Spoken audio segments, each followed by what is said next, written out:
పాత్రికేయ మిత్రులందరికీ నమస్కారాలు. గత 3 రోజులుగా రాజమండ్రి సిపిఐ కార్యాలయానికి ఈ 2025-26 నీట్ ఎగ్జామ్ రాసిన విద్యార్థులు వాళ్ళ తల్లిదండ్రులు సుమారు 30 మంది వరకు మన ఆఫీస్కి వచ్చారు. వాళ్ళందరూ చాలా మానసికంగా ఆవేదన చెందుతున్నారు. చంద్రబాబు నాయుడు గారి విజనరీ అని, 45 ఏళ్ళు అనుభవం అని, గొప్ప పాలన దర్శకుడని, చంద్రబాబు వస్తే అభివృద్ధి అవుతుంది, విద్యార్థులు యువకుల జీవితాలు బాగుంటాయని అందరూ ఓట్లేశారు. కానీ దురదృష్టం, చంద్రబాబు నాయుడు గారు ఏం ఆలోచిస్తున్నారో ఏంటో కానీ ఆంధ్రప్రదేశ్ మెడికల్ స్టూడెంట్స్ మీద దారుణమైన దెబ్బతీశారు. ఆయన నిర్వాహకంతో ఆయన నేషనల్ మెడికల్ కమిషన్కు ఒక లెటర్ రాశారు. 11 మెడికల్ కాలేజీలు తెరలేమని, అవి మూసేస్తున్నామని, అవి త్వరలో ప్రైవేట్కి ఇస్తామని లెటర్ రాయడం వల్ల ఈ సంవత్సరం 700 మెడికల్ ఎంబీబీఎస్ సీట్లు కోల్పోయాం. స్థూలంగా 2450 ఎంబీబీఎస్ సీట్లు కోల్పోయాం. మీ అందరికీ తెలుసు, మెడికల్ అనేది చాలా కాస్ట్లీ అనేది. ఎస్సీ, ఎస్టీ, బీసీ పేద విద్యార్థులు మెరిట్ ఆధారంగా, రిజర్వేషన్ ఆధారంగా సీట్లు పొందుతారు. కానీ వీళ్ళు ప్రైవేట్ కాలేజీలో చదువుకోలేరు. వీళ్ళ పక్కన ఉన్న జిఎస్ఎల్ కానీ, కిమ్స్ కానీ ఎక్కడైనా సరే 2 కోట్లు పై మాట ఒక మెడికల్ ఎంబీబీఎస్ సీట్. అలాంటిది వాస్తవంగా 2022లో మనకు 13 మెడికల్ కాలేజీలు ఉన్నాయి. అప్పటి ప్రభుత్వం జగన్మోహన్ రెడ్డి 17 మెడికల్ కాలేజీలు రాష్ట్ర వ్యాప్తంగా నిర్మించాడు 8,400 కోట్లతో.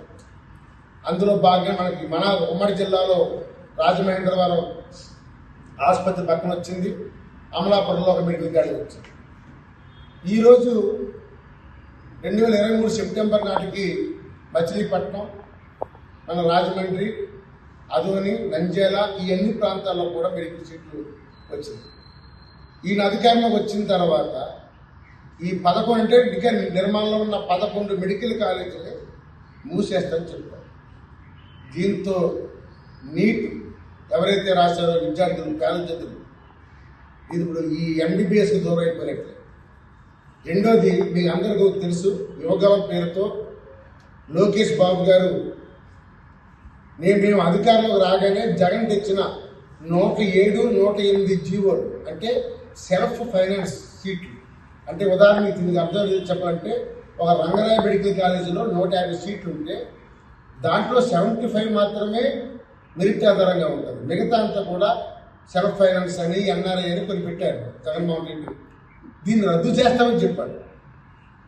7 నెలలైనా రద్దు చేయకపోగా ఉన్న ఈ గవర్నమెంట్ కాలేజీలని ఎత్తేస్తున్నారు. అమెరికా నుంచి ఏ దేశాల్లో అయినా ఆ దేశం అభివృద్ధి అవుతుందంటే విద్యా వైద్యాన్ని ప్రభుత్వ ఆధీనంలో ఉండడం.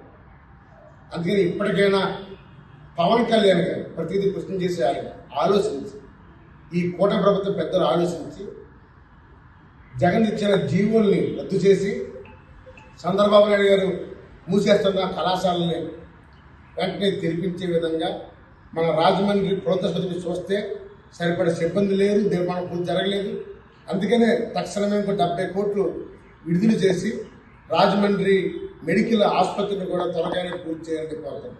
ఇక రెండో పాయింట్, సూపర్ 6 అని చెప్పారు. దాన్ని అమలు చేయలేమని చెప్తున్నారు. చంద్రబాబు నాయుడు గారు మీరు చాలా సీనియర్.